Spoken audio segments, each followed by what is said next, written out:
become a normal part of my life to vomit. It's become a normal part of my life to be nauseous, and it's become a normal part of my life to be sick. And that's just my reality. Hi! So I know that I have talked about being chronically ill before on my channel, but I haven't dedicated a whole video to it. So that's what I'm gonna do today. Even though it is chronic and it's something I'm gonna have forever, it could always be worse. Don't want this video to be seen as a way for me to generate pity or anything like that. I just thought it would be cool for you guys to get a little insight into what it is like to be me, what it is like to have to deal with this kind of thing. And maybe if you have some chronically ill friends or family members, you can get to know a little bit better what it's like to be them. Or if you just met someone who's chronically ill, or you've recently been diagnosed with a chronic illness, or someone around you has recently been diagnosed, this might give you a little bit of insight too. By the way, ignore the fact that my bathroom door is open, but Chunk is down in the bathroom right now getting some floor time. Also, I know this like crop top is a little jank, but I made it myself one night, and I mean, it's kind of mostly just supposed to be for around the house, but it's really, really hot in here right now, and if I open my window, then all you're gonna hear is the traffic, so janky crop top it is. So the first thing I guess I should talk about is what my illness is. I was diagnosed with gastroparesis late January 2018, early February, and gastroparesis is a condition where the part of your stomach that is responsible for producing stomach acid doesn't produce enough, and it doesn't produce it fast enough. So that means you have a thing called delayed gastric emptying. Basically, you don't digest your food fast enough, and your stomach is very sensitive to what kind of foods it can digest because of a lack of stomach acid. This means that people with gastroparesis cannot eat dairy, fruit or vegetable skins, fresh or frozen fruit or vegetables, cakes, cookies, pies, any kind of sweets like that. It's supposed to be a low sugar diet. It can have frozen yogurt, but it can't have ice cream. Small meals a day, because if you eat 3 big meals, your food's just gonna sit on your stomach and it's gonna rot and it's gonna make you sick. And silly things like eggs, toast, jelly, and stuff like that, but my diet is very heavily restricted. It would honestly take me about 15 minutes to list off everything that I can and cannot eat. Basically, just imagine someone that doesn't have teeth.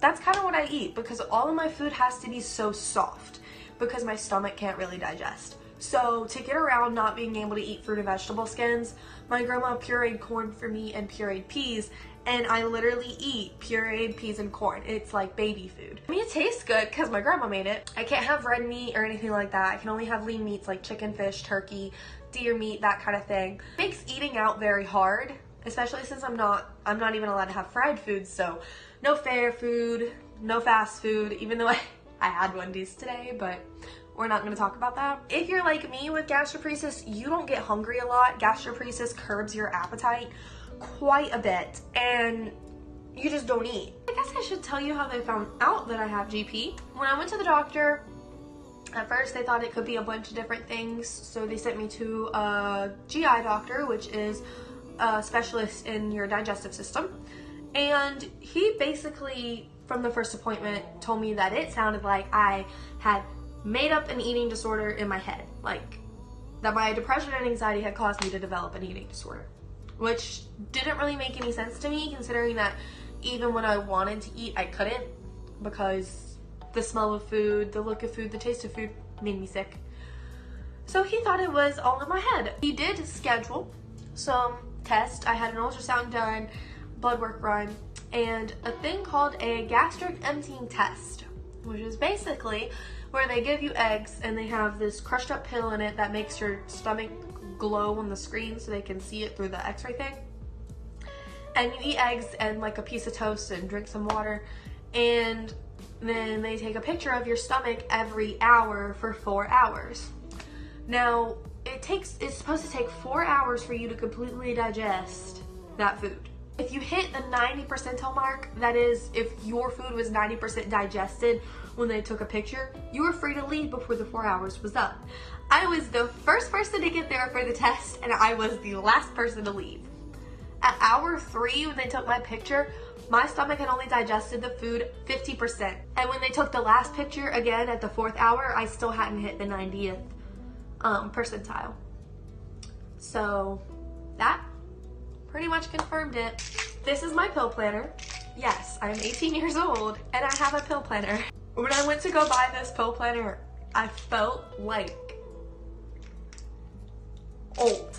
I remember being 3-4 years old with my great grandmother, and she was in her late 60s, early 70s, so she obviously had a pill planner. She was on medication, and I always saw old people with pill planners. I never saw young people with pill planners, so I always assumed that's something that I would get when I was an old person. And now I have one, and I just turned 18. It's really putting into perspective that life really never turns out how you think it's gonna turn out. So these are my morning meds. This is my anti-anxiety medication. I take Transine. This is my multivitamin that I threw up this morning, actually. This is my antidepressant. I'm on Zoloft, but I'm on the generic version of it. And then this is my vitamin B12. And this is a dissolvable one under the tongue. And that's what I take in the mornings. Then throughout the day, before meals, I'm supposed to take this one pill for my gastroparesis. And at night, I'm taking, this week I'm taking nighttime Sudafed. And then I have a sleeping aid, which is prescription. And this is the stomach pill. It's called Reglan, I believe. But I'm on the generic as well. And so I take that at night, and I also take it before meals. I can also take my anti-anxiety medication like 3 times a day as needed. So when I have panic attacks and stuff like that, that's when I take it, or when I start to feel really super anxious. But that's a lot of pills that I'm on. That's a lot of medications that I take every single day that I put in my body. And oh, I almost forgot. My doctor also recommended that I start taking prenatal vitamins. This is just because I don't get enough nutrients. I don't get enough vitamins in my diet because I don't eat enough. And the food that I eat I just don't get enough nutrients. That's the bottom line. And prenatal vitamins are chock full of that. So this is what I take. I take 2 a day. They're gummies. They taste really good. Sometimes I might take 3 a day because they taste real good. But yeah, so those are all meds I'm on. I actually just got a referral to a new GI doctor. So I'm going to go see them within the month and try to talk about some long-term medications or treatment plans for my gastroparesis. Another awful part about being chronically ill is that there's just always this overwhelming feeling that you're a liability. Every new person you meet, every new boyfriend or girlfriend you have, every new friend you make, every family member that you catch up with after a long time, you have to tell them you're sick. You have to relive identifying yourself as a sick person over and over and over again. And it really sucks because you get used to it. You get used to the idea of it. But it's something that normal people aren't used to. And so you have to tell all these new people in your life, hey, I'm sick and there's a lot of things about me that are different than you that you're gonna have to know about. Like, I can't handle the smell of this or it'll make me throw up. Or if I'm throwing up, don't call 911 unless I tell you to, because I'm probably fine. It's probably just a fit. Like, I can't go out to eat with you. We're gonna have to stay in to cook. Oh no, I can't eat that. I can't eat that. I can't eat that. Like, just over and over and over again. And it really, really sucks. And then it also sucks when you have to cancel plans because you're not feeling well, or you can't even do the activity in the first place because you just know that even if you are feeling well, doing that will cause you to have a bad health day. And then another thing is, when I have fits, and by fits I mean very violent vomiting episodes. When I have those, they can last days, they can last 4 hours straight. I had one last 9 hours straight once, and when I say straight, I mean straight.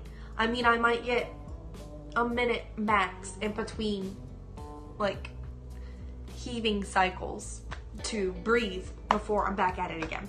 Fit in particular, that 9-hour fit, is also going to be talked about in a separate video. Getting sick like that weakens me to the point where I need somebody else there to take care of me. I need somebody else there to watch me in case I get so sick to the point where I have to go to the hospital. And I need someone there to watch me, like in case I pass out. I need someone to help me go to the bathroom sometimes, just because you get so weak and your body is in so much pain because you're just riddled with these like convulsions, and it's painful. I lost 5 pounds in one day once because of a vomiting fit. And that's not good. Another thing that sucks is you're not the only one who has to deal with it. You have to watch your family get uncomfortable when they forget certain things and then they feel bad, and you have to remind them that like, it's okay, we're still learning. But then your family also has to sit there and watch you go through it, and watch you be depressed, and watch you be sick, and watch you struggle. And it's hard knowing that you are involuntarily putting them through that. Because it's not your fault, and you're being put through it too. I mean, really, it just sucks ass, man. When I had the first realization that I was chronically ill, I was depressed for a long time, and it was bad. And it was just the fact that I already have so much to deal with that I know is never going to go away. Like, depression and anxiety, they're never going to go away. I'll be able to manage them better as I get older, let's hope, but they're not going to disappear. Now I have a physical illness to attach to that that's also never going to go away. And it affects eating, which is a fundamental part to being alive. So it affects everything. And it's a hard thing to get used to. It's a hard thing to accept about yourself. But I really wanted to learn to love my stomach for the stomach that it was, because I had a lot of resentment for it. I hated it. I didn't understand why I had to be born with a bad brain and a bad stomach and bad arms, because I also have carpal tunnel. Like, I was just confused. Why is my body giving up on me? And then I just had to start realizing that I was given the body I was given, and it's doing the best it can. And if I don't love it, it's not going to matter what it does, because I'm never going to be happy. And so I just have to love it for the one that I'm in, because there's no changing the body that I have. There's no do-overs, and there's no sense in spending my whole life resenting something I can't change. That's the way I look at it. I see this as an opportunity for me to help others in my position, to spread awareness for the disease, because not a lot of people know what gastroparesis is. When you think of chronic digestive disorders, you usually think of Crohn's disease, IBS, or celiac disease. And while those diseases are so unbelievably important to spread awareness from, to gain money for, to research, to try to find a cure for, gastroparesis is just as important. It's probable that there will be times where I have to go to the doctor and have IVs hooked up to me because I'm either dehydrated or malnourished or whatever, and that's something that I've come to prepare myself for, that I've come to accept that there will probably be a time where I'm a lot sicker than I am right now. And I've also come to accept that my lifespan is probably going to be just a little bit shorter because of how much my body has to deal with how hard it has to work to stay alive. I was given everything that I was given, and I wrote a little limerick that I like to say to myself, and it goes like this. It's really quite unfortunate to be dealt this deck of cards, but if my soul could not handle the cause behind these ailments, then the hand that I am holding would be folded in another's palms. And if you can't tell, basically what that means is that if I wasn't built to be able to handle this, it would not be on my plate. Instead of looking at it as an obstacle, look at it as a challenge. How can I defy what the world is saying I have to be now and be something completely different? If you get lost in the disease and you use that disease to be your identity, you will lose yourself. You've already had such a shitty hand in life. Don't add to it. Also, I wanted to show you guys, I got a tattoo, and it is a green stomach, and the reason it is shaded green is because that is the color for gastroparesis awareness, and it is a stomach because that is the organ of mine that doesn't know how to do its job. Alright guys, thanks for watching. I hope you enjoyed. Sorry if this video was kind of a bummer, but I hope you have a wonderful day. Thank you for watching, and please subscribe if you would like to see more low quality content.